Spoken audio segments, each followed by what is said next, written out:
Perkenalkan, nama saya Yona Alivia Sari, staf perizinan dari Dinas Penanaman Modal, Pelayanan Terpadu Satu Pintu Kabupaten Tegal.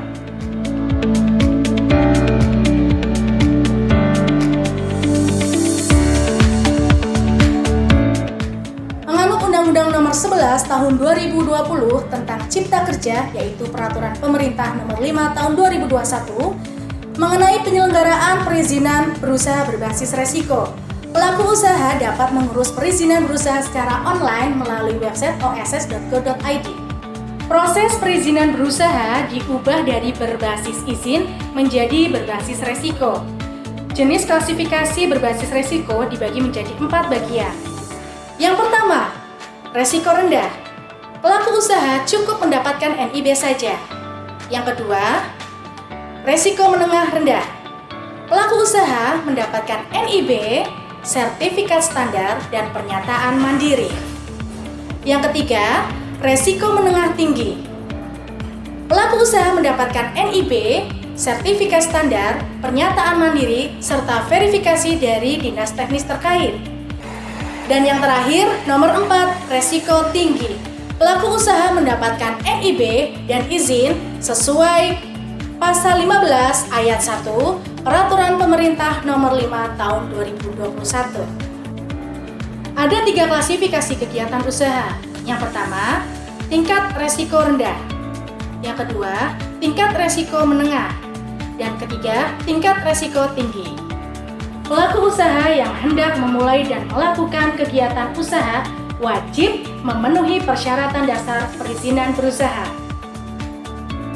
meliputi kesesuaian kegiatan pemanfaatan ruang, persetujuan lingkungan, persetujuan bangunan gedung, dan sertifikat layak fungsi.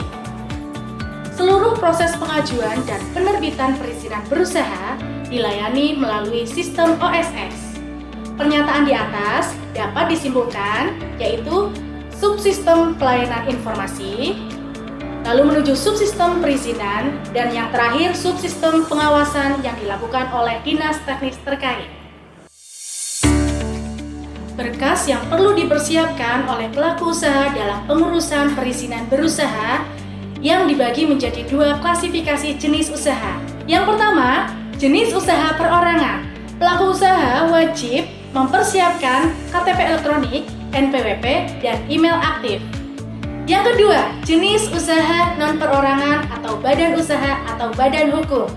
Pelaku usaha harus mempersiapkan akte pendirian atau perubahan serta dilampirkan lembar pengesahan yang diterbitkan oleh Kemenkumham, KTP elektronik dan NPWP pengurus dan pemegang saham, NPWP perusahaan, dan email aktif perusahaan. Langkah pelaku usaha untuk mendapatkan akun dari OSS.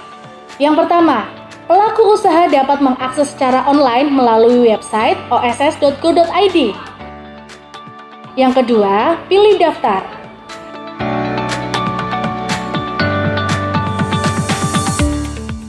Yang ketiga, pilih skala usaha UMK.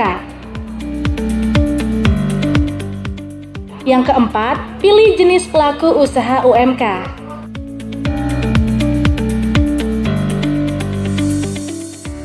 Yang kelima, lengkapi formulir pendaftaran.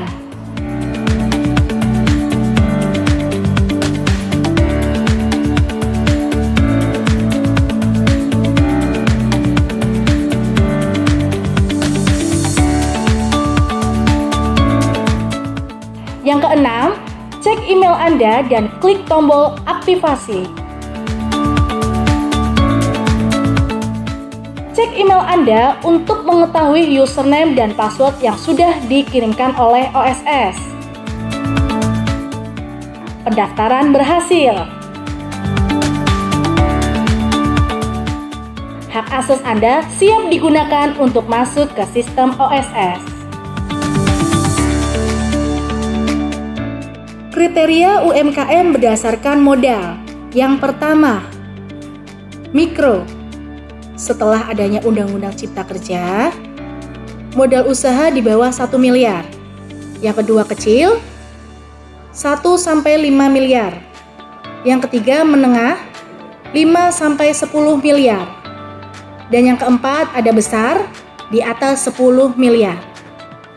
Selanjutnya, saya akan menjelaskan ke seksi tahapan permohonan perizinan OSS RBA. Yang pertama, registrasi. Yang kedua, legalitas. Meliputi profil, KBLI, lokasi usaha. Yang ketiga, kegiatan usaha. Meliputi jenis kegiatan usaha, produk jasa, tenaga kerja, investasi, dan status bangunan. Yang keempat, persetujuan lingkungan. Yang kelima, persetujuan bangunan gedung. Yang keenam, pernyataan mandiri.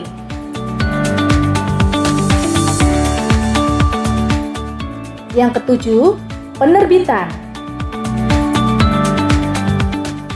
Yang kedelapan, pemrosesan perizinan. Dan yang terakhir, 9, pengawasan yang dilakukan oleh dinas teknis terkait. Oke, itu dia sedikit penjelasan mengenai pengurusan perizinan berusaha melalui oss.go.id. Semoga bermanfaat untuk teman-teman. Terima kasih. Wassalamualaikum warahmatullahi wabarakatuh.